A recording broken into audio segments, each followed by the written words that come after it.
Hi guys, Ruslan is here, and this is an update on my optic neuritis.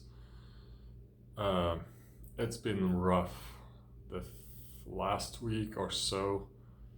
I have a lot of pain in my eye, so this optic neuritis can be really not fun. But I'm expecting to get on a DMT uh, in a few weeks. So I hope that will help. Uh, Meanwhile, I wanted to share with you what to expect if you're going to see an ophthalmologist, and specifically with optic neuritis.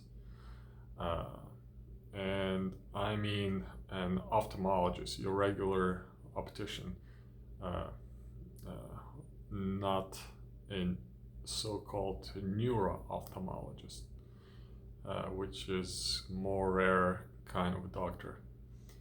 I have personally been to ophthalmologist a few times with my optic neuritis, and I have an appointment with a neuro-ophthalmologist.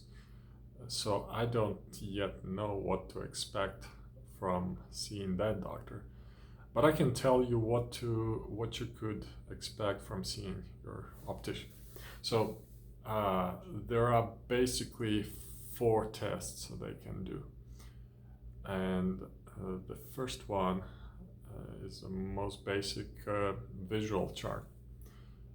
However, the regular visual chart with a white background and black lines of text is not sufficient for checking optic neuritis.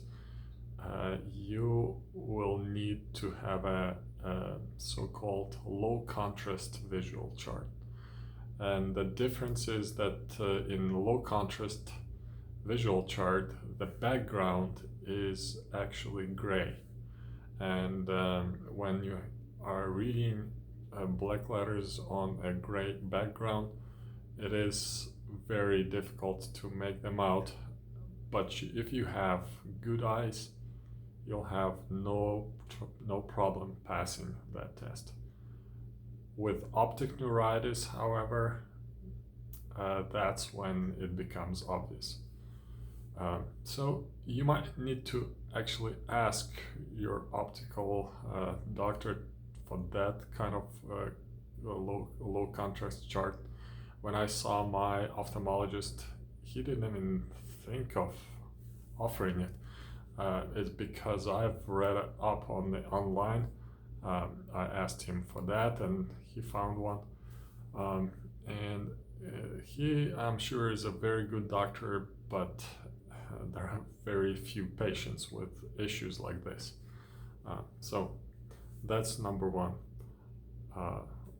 The standard test, the second one, is called fundoscopy test, and I may not be saying that right, but this is a regular kind of test where they shine a very bright light in your eye, and they are basically checking for major issues.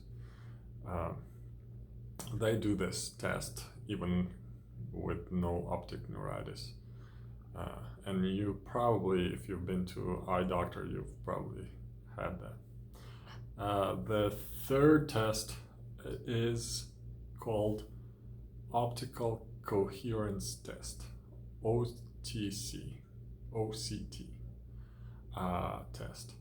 And in this test, you're sitting in front of a machine, and you're looking in this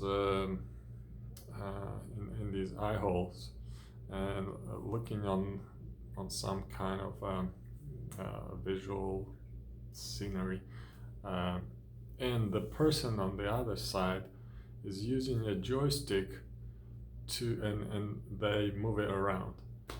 What this test does, it tests and measures the thickness of the eye nerve immediately adjacent to the eyes.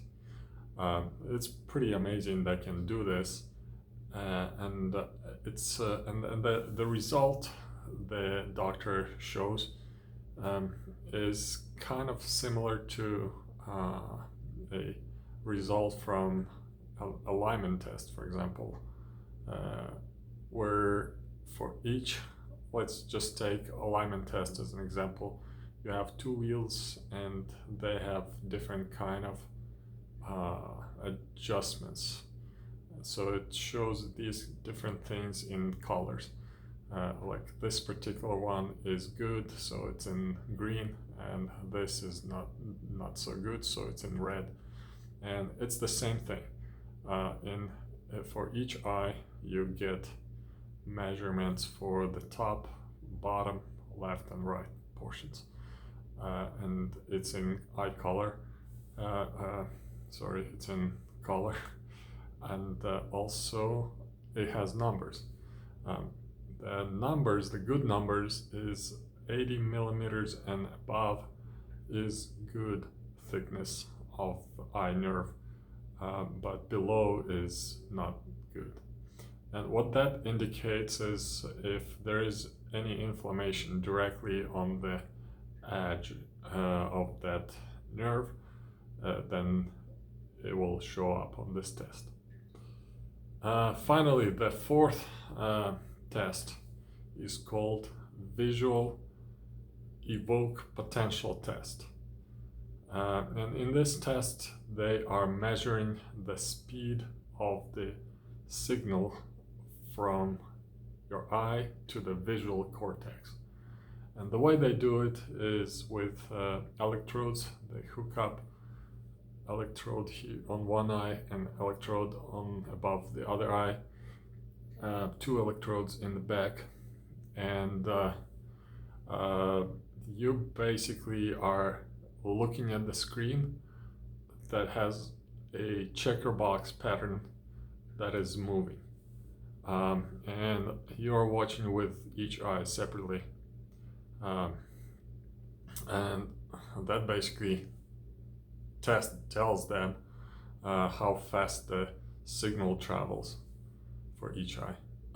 So in my case, they've measured and they've seen that the signal in my optic neuritis affected eye is significantly slower.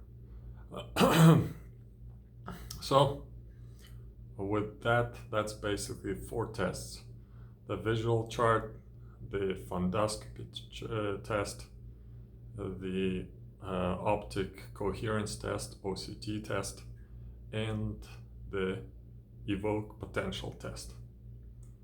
Hope that was useful for you guys. And I have a question. If someone has already seen a neuro-ophthalmologist, I'm curious to know what kind of tests that doctor does. Please leave a comment. Thank you for watching. God bless.